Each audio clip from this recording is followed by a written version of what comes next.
વિદ્યાર્થી મિત્રો, આજે એક આપણે નવા ચેપ્ટરની શરૂઆત કરીએ. વિકિરણ અને દ્રવ્યની દ્વૈત પ્રકૃતિ.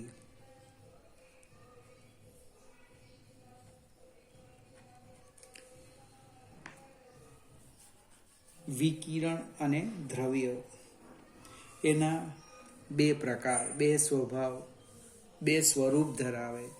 એની આપણે કંઈક ચર્ચા કરવાના છે. હવે શરૂઆત કરીએ. ધાતુમાંથી ઇલેક્ટ્રોનનું ઉત્સર્જન.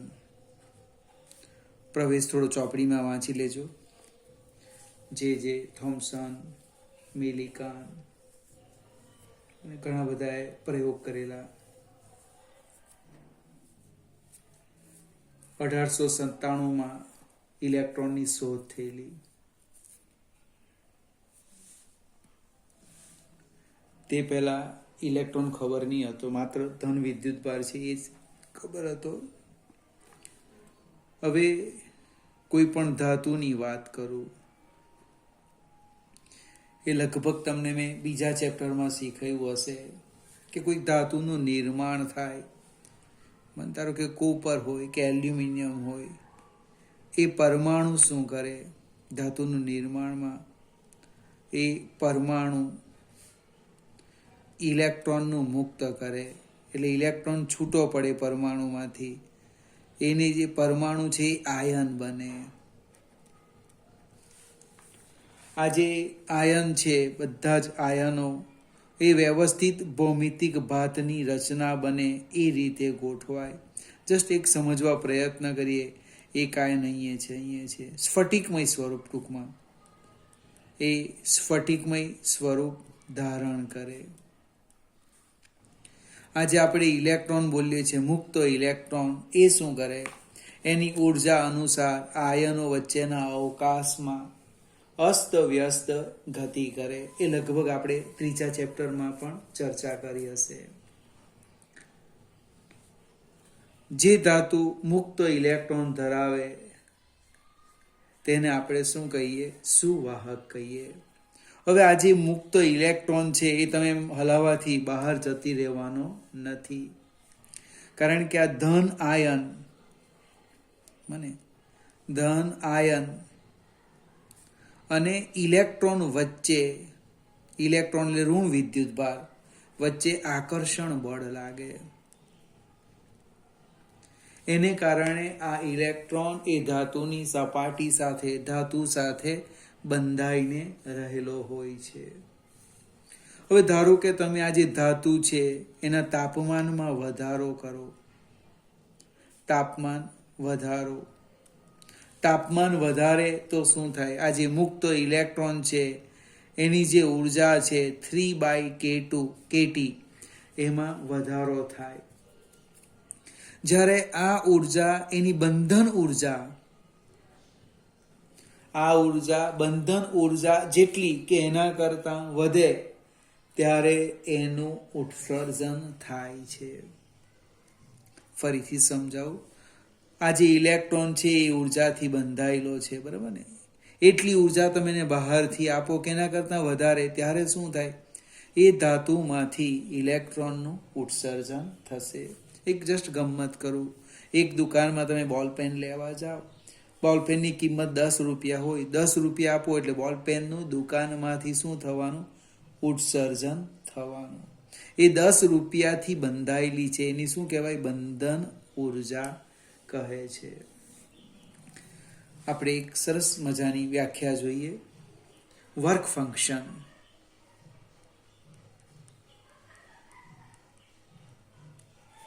વર્ક ફંક્શન, કાર્ય વિધેય.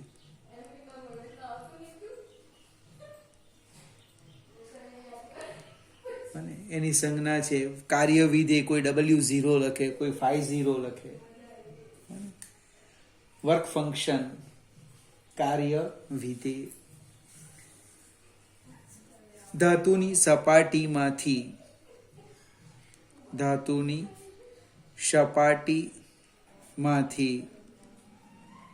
ઇલેક્ટ્રોનને બહાર કાઢવા, ઇલેક્ટ્રોનનું ઉત્સર્જન કરવા માટે, ધાતુની સપાટીમાંથી ઇલેક્ટ્રોનનું ઉત્સર્જન કરવા માટે જે લઘુત્તમ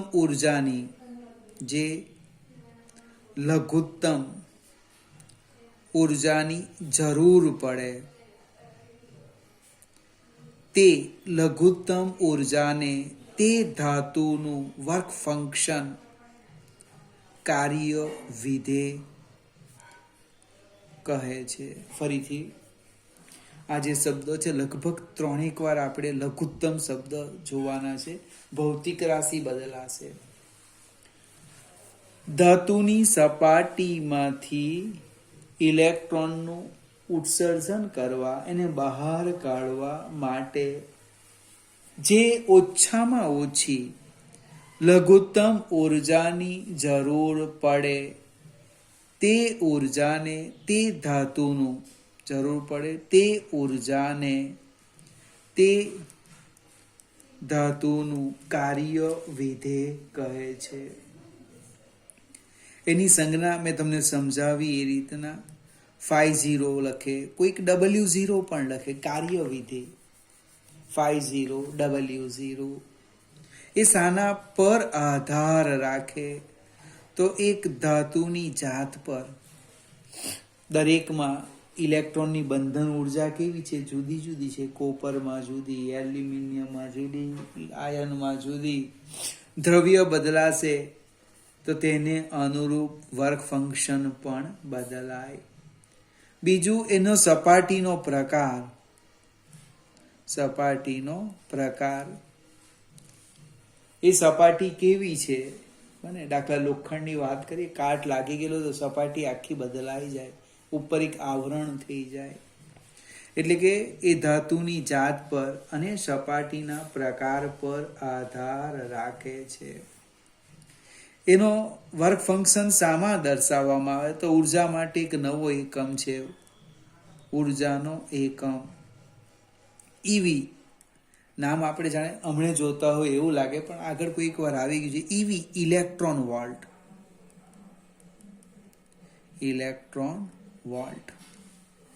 હવે ઈવી ક્યાંથી લાવ્યા? Electron volt. તો મારી પાસે આ બે બિંદુ છે, એમની વચ્ચે જે પોટેન્શિયલ ડિફરન્સ છે એ 1 વોલ્ટ. બરાબર સમજો, કોઈ પૂછવાનું નથી. ઈવીની વ્યાખ્યા, ઇલેક્ટ્રોન વોલ્ટ કોને કહેવાય એ સમજાવવા પ્રયત્ન કરું. આ જે બે બિંદુ છે એ અને બી, એમની વચ્ચે પોટેન્શિયલ ડિફરન્સ, વિદ્યુત સ્થિતિમાનનો તફાવત છે 1 વોલ્ટ. વોલ્ટ એટલે જૂલ પર કુલમ. ધારો કે આ ધન સ્થિતિમાને છે, આ ઋણ સ્થિતિમાને છે. હવે ઇલેક્ટ્રોન બી થી એ જાય કે એ થી બી જાય ત્યારે એની ઉર્જામાં જે ફેરફાર થાય તે ફેરફારને ઇલેક્ટ્રોન વોલ્ટ કહે છે.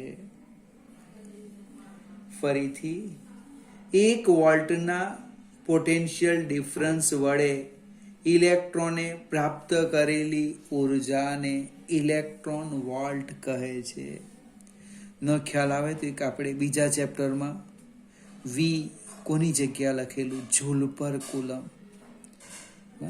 એટલે કે વી બરાબર જૂલ બરાબર વીસી, W બરાબર વીસી. આ એક લેવ, આ વિદ્યુત ભાર લેવ. કેટલો? તો કે ઈ 1.6 × 10⁻⁻19 કુલમ. પણ એકમ કયો લખવાના? જૂલ પર કુલમ ઇન્ટુ કુલમ. એટલે આ શું થાય? જૂલ થશે. ફરીથી, વોલ્ટ બરાબર જૂલ પર કુલમ, એટલે જૂલ બરાબર volt into coulomb. Volt 1 volt, 1 એટલે જૂલ પર કુલમ. ને આ ઇલેક્ટ્રોન જવાનો એટલે એનો વિદ્યુત ભાર 1.6 × 10⁻⁻19 કુલમ નીકળી જાય તો શું આવે? જૂલ આવે. એટલે 1 ઈવી, મારા કેટલાક મિત્રો ગોખી પણ કાઢે, 1 EV બરાબર 1.6 ઇન્ટુ 10⁻⁻19 જૂલ. 1 EV બરાબર આટલા જૂલ.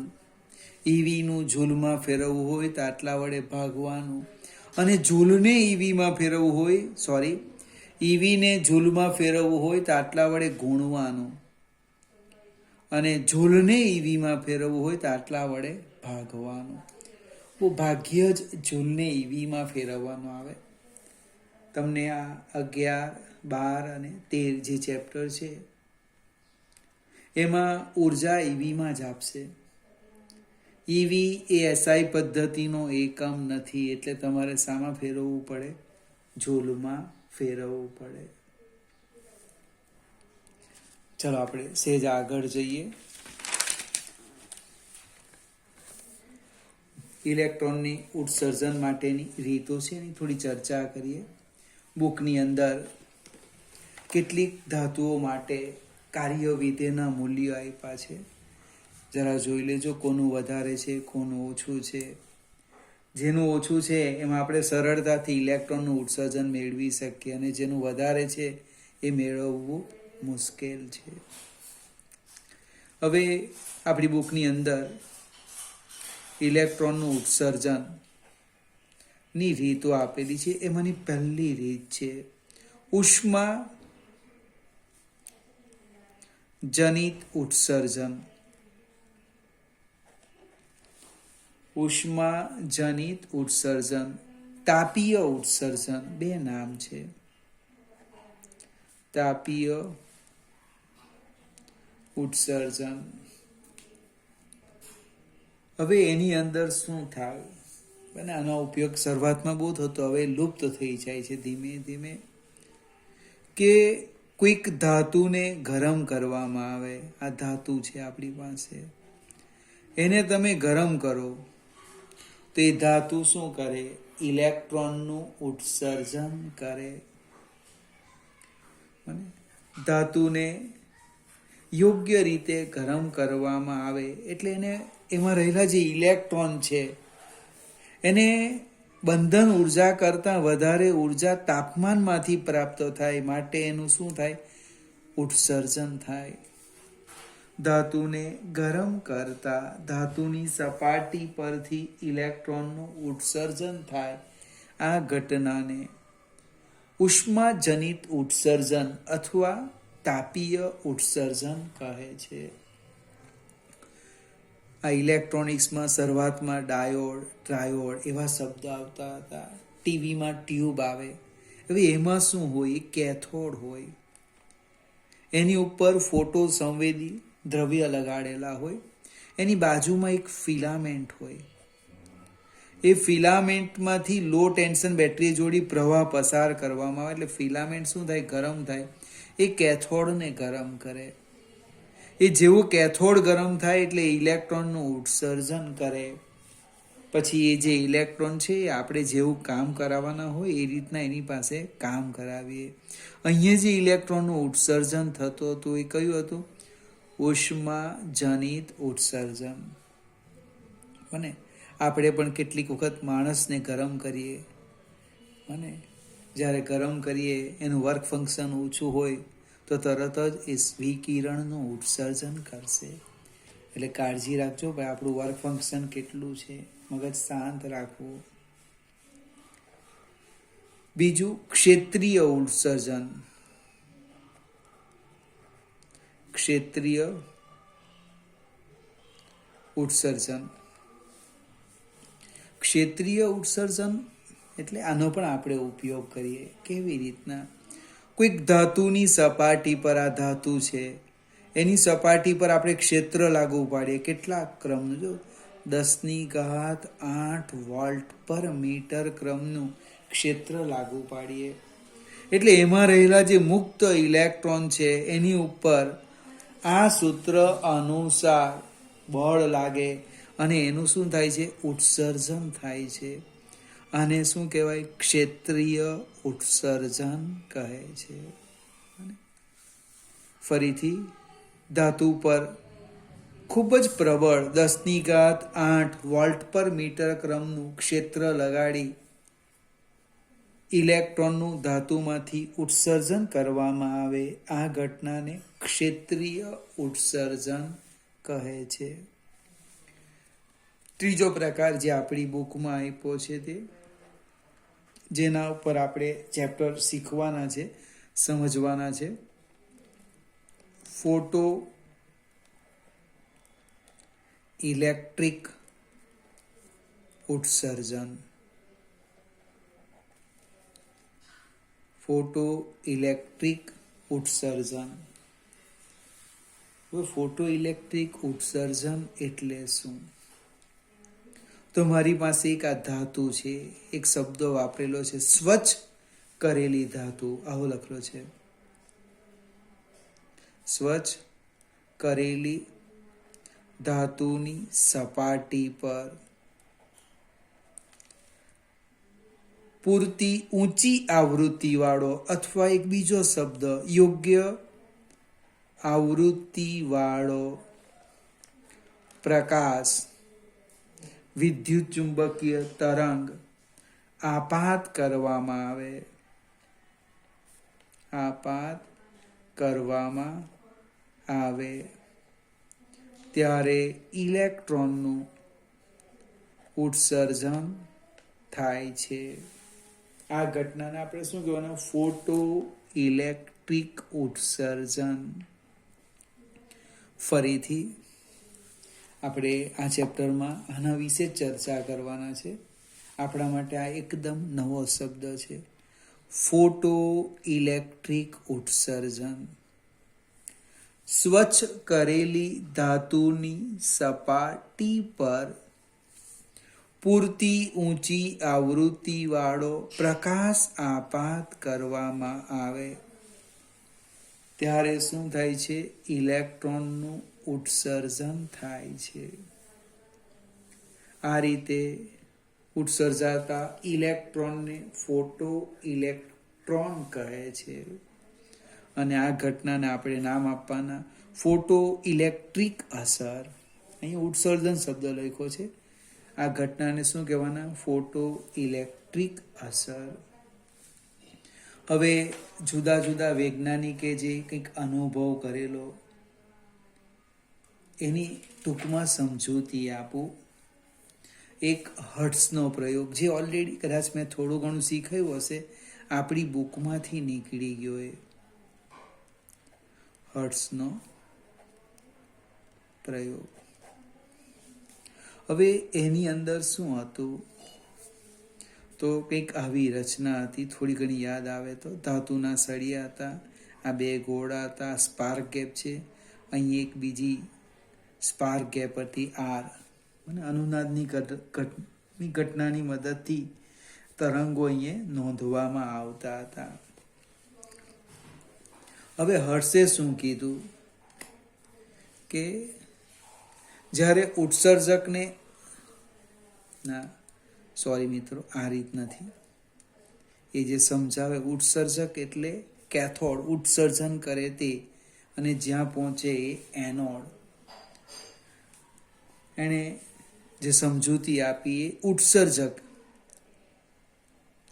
કેથોડ પર અલ્ટ્રા વાયોલેટ પ્રકાશ આપાત કરવામાં આવે ત્યારે સ્પાર્ક દ્વારા વિદ્યુત ચુંબકીય તરંગોના ઉત્સર્જનના પ્રાયોગિક અવલોકન દરમિયાન જોયું એણે કે ડિટેક્ટર લૂપની આસપાસ ઊંચા વોલ્ટેજના સ્પાર્ક મોટા થતા હતા. આના વિશે મને ખ્યાલ નથી, એટલે આપણે હું જોવા દઉં છું. ચોપડીમાં જરા જોઈ લેજો. ત્યાર પછી બીજા પણ પ્રયોગ આપેલા છે, કંઈક હોલવાસ અને લેનાર્ડનો પ્રયોગ. હવે એમાં લેનાર્ડનો પ્રયોગ શું છે તે સમજાવું. એ આપણે ફોટો ઇલેક્ટ્રિક અસર ખ્યાલ આવે એવો છે.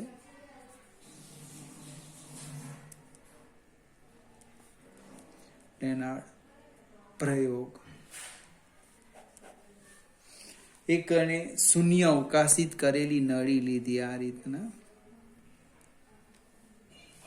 આ નળી લીધી, ડિસ્ચાર્જ નળી. અહીંયા એક કેથોડ લીધું જે ઇલેક્ટ્રોનનું ઉત્સર્જન કરવાનો, અને બીજે છેડે એક ધાતુની પ્લેટ લીધી, એને આપણે એનોડ કહેવાના. એને આ રીતે વિદ્યુત ભારિત કરીએ. માર્ગમાં એક ગેલ્વેનોમીટર મૂકી દઈએ.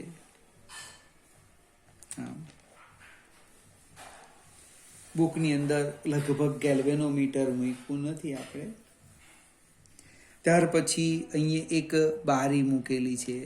આમ તમે જોજો, આ રીતના આપેલું છે. અહીંયા લખ્યું છે ક્વાર્ટઝ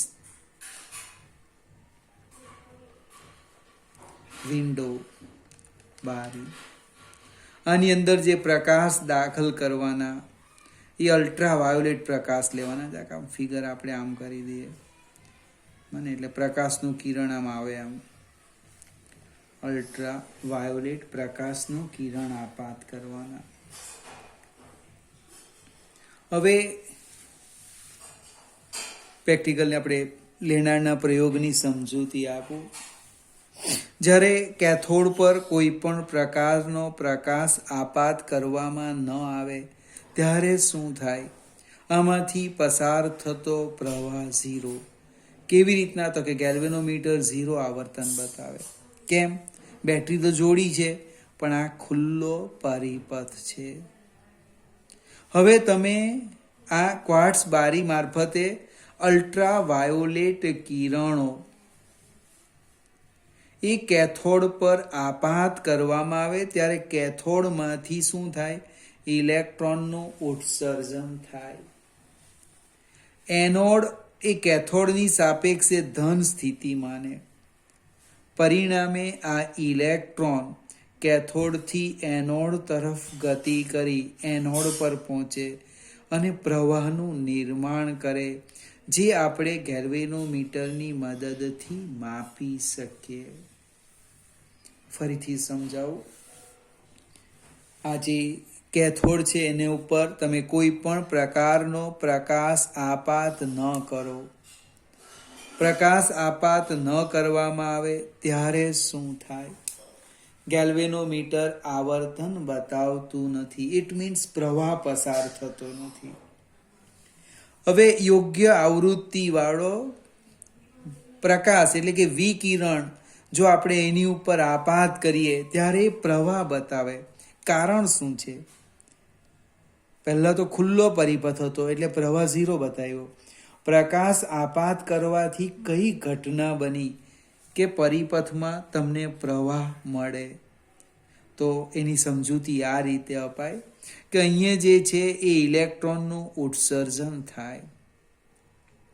એ ઇલેક્ટ્રોન અહીંયા ભેગા થવાના આ એનોડ છે એ કેથોડની સાપેક્ષે ધન સ્થિતિ માને. એટલે એને આ બે વચ્ચે જે પોટેન્શિયલ ડિફરન્સ છે આના ઉપર આ દિશામાં આકર્ષણ બળ લાગે. આ ધક્કો મારશે ઋણ, એટલે એ ગતિ કરીને ક્યાં પહોંચવાના? એનોડ પર. જેવા એનોડ પર પહોંચે એટલે એ પરિપથ પૂર્ણ થયો, પ્રવાહનું શું કરે? નિર્માણ કરે છે. એટલે આપણે ફોટો ઇલેક્ટ્રિક ઉત્સર્જનની વ્યાખ્યા આપી અસરની, કે યોગ્ય આવૃત્તિવાળો જો પ્રકાશ આપાત કરવામાં આવે તો ધાતુની સપાટી પરથી ઇલેક્ટ્રોનનું ઉત્સર્જન થાય છે. એની અહીંયા સાબિતી મળે છે. હોલવાસની વાત કરીએ. એણે શું કીધું?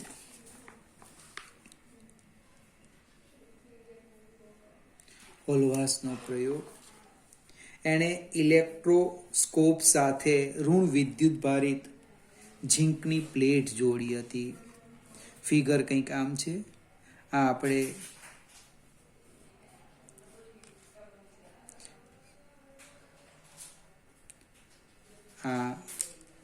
ખાલી સમજવા માટે અને ઇલેક્ટ્રોસ્કોપ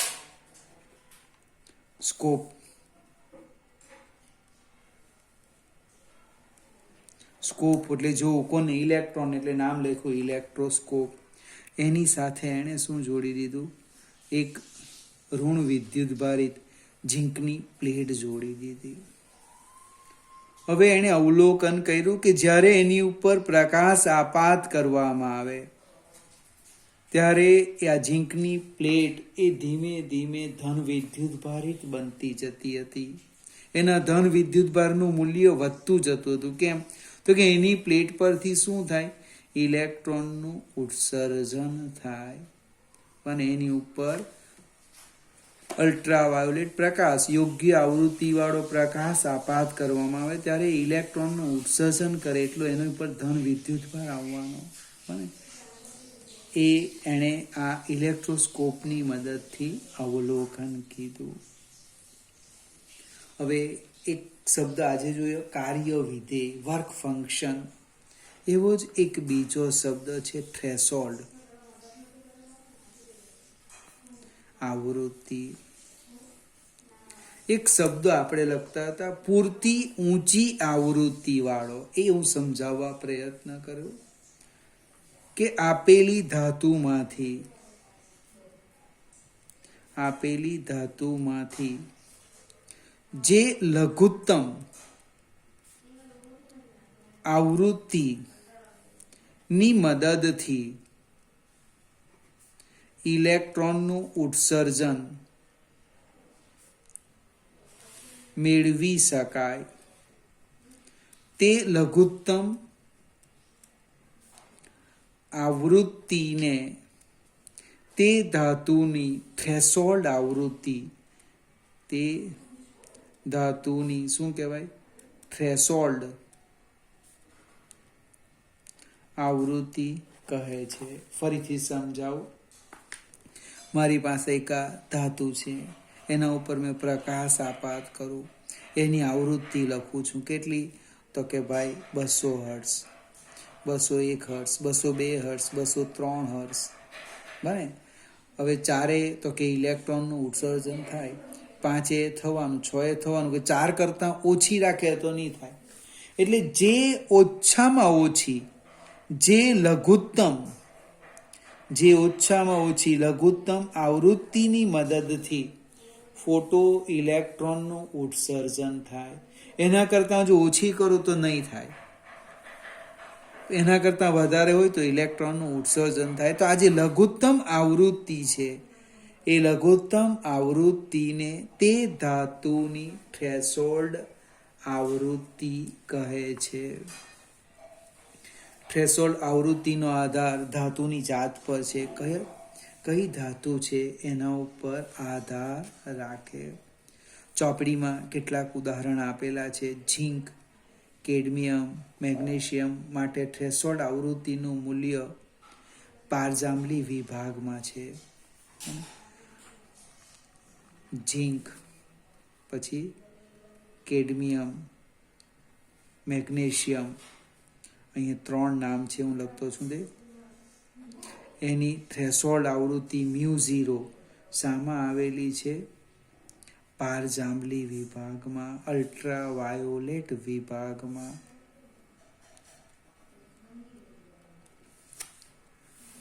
ત્યાર પછી કેટલીક આલ્કલી ધાતુ, લિથિયમ, સોડિયમ, પોટેશિયમ, સીઝિયમ અને રૂબિડિયમ ધાતુની દ્રશ્ય વિભાગમાં. આ દ્રશ્ય વિભાગવાળા નામ તમારે યાદ રાખવાના. મને આલ્કલી ધાતુ લખ્યું છે લિથિયમ, એલાય, સોડિયમ, પોટેશિયમ, સીઝિયમ અને રૂબિડિયમ. એની થ્રેશોલ્ડ આવૃત્તિ દ્રશ્ય વિભાગમાં. એકવાર પૂછી કાઢે નીચેનામાંથી કઈ ધાતુની મદદથી, એટલે દ્રશ્ય પ્રકાશની મદદથી ફોટો ઇલેક્ટ્રોનનું ઉત્સર્જન થાય. તો દ્રશ્ય પ્રકાશ માટે કયા હતા? આલ્કલી ધાતુ. આટલા નામ યાદ રાખો, 1 માર્ક કદાચ આપણને પ્રાપ્ત થાય. ફરીથી વિદ્યાર્થી મિત્રો, આજે આપણે એક વ્યાખ્યા જોઈ, ફોટો ઇલેક્ટ્રિક અસર. બીજું એક કાર્ય વિધેય. કેટલી વસ્તુ આ વિડીયોમાં સમય જતો.